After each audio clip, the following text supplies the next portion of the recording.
This is the True Believers Bible Study with Ray McCollum. Let's figure things out.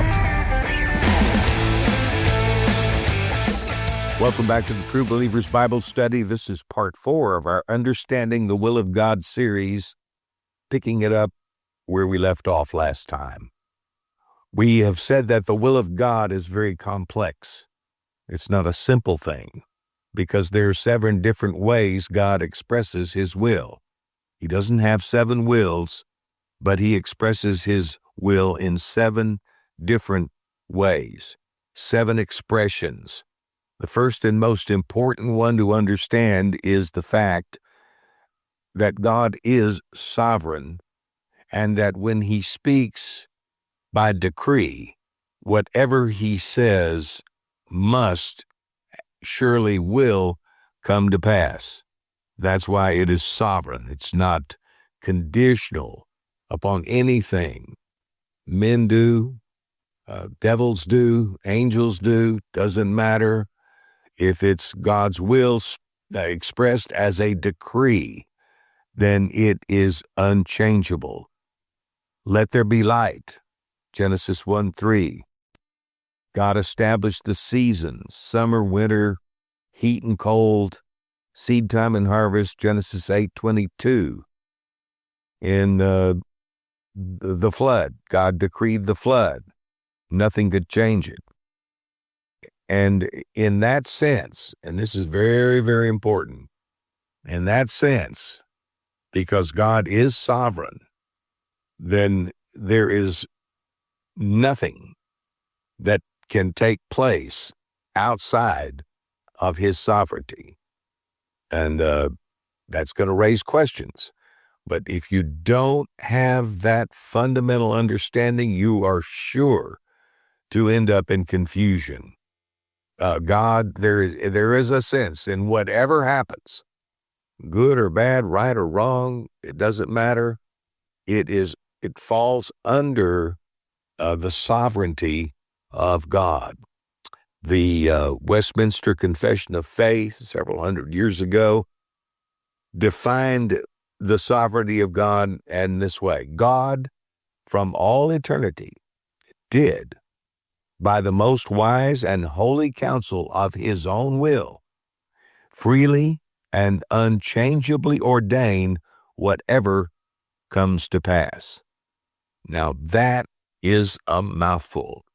It means that the God who is all-powerful, who is sovereign, and get this, all-knowing, foresees everything that is going to happen and either approves of it or allows it. But it is not outside of his control in his sovereignty to stop it or change it. And that's why they go on to say in the rest of this definition, God is sovereign and ordains everything that comes to pass, yet, it goes on to say, therefore God is neither the author of sin. And the reason they put that in there is because some people say, well, if God is sovereign and ordains everything and he, in a sense allows everything at least, then he must be the author of sin. No. Nor, it says, is violence offered to the will of his creatures. In other words, even though God is sovereign, you can't charge him with doing violence to the free will of his creatures. He's sovereign, but man is responsible. Nor, it says, is the liberty or contingency of second causes taken away, but rather established. That means that even though God is sovereign and decrees everything that comes to pass before it comes to pass, he at least allows it, even the things he doesn't approve of. It does not mean that second causes are not allowed. There are things that God allows, but he doesn't approve of. God told man in the garden, you can eat of all the trees except one. If you eat of it, you'll die. Well, obviously, God's will was that man not eat of it and not die. But it was not his decree. In other words, he allowed second causes to take place. He could have stopped the man from eating of the tree. And think of all the misery that would have been avoided. God had the power to stop him, but he allowed it because God does not in his sovereignty remove second causes. That's all falls under his sovereign will. It goes on to say in chapter 3, article 2 of the confession, although God knows whatsoever may or can come to pass upon all supposed conditions, yet that he has not done anything because he foreknew it as future, or as that which would come to pass under such conditions. That simply means that even though God is sovereign and ordains all things that come to pass, it doesn't mean that it's not because he didn't know what was going to come to pass. God already knew. God did not put man in the garden and then tell him not to eat of the tree, not knowing that man would eat of the tree.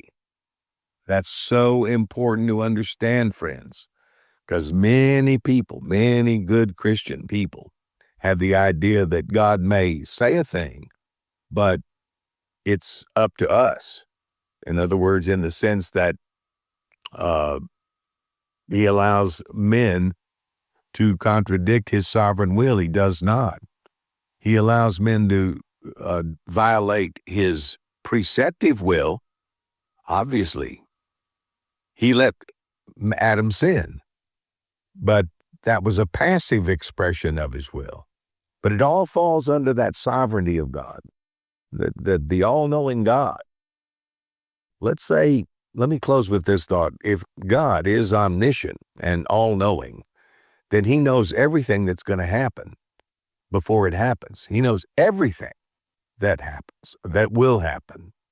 And yet, it's very clear that in that sense, that he has allowed things to happen that he didn't approve of.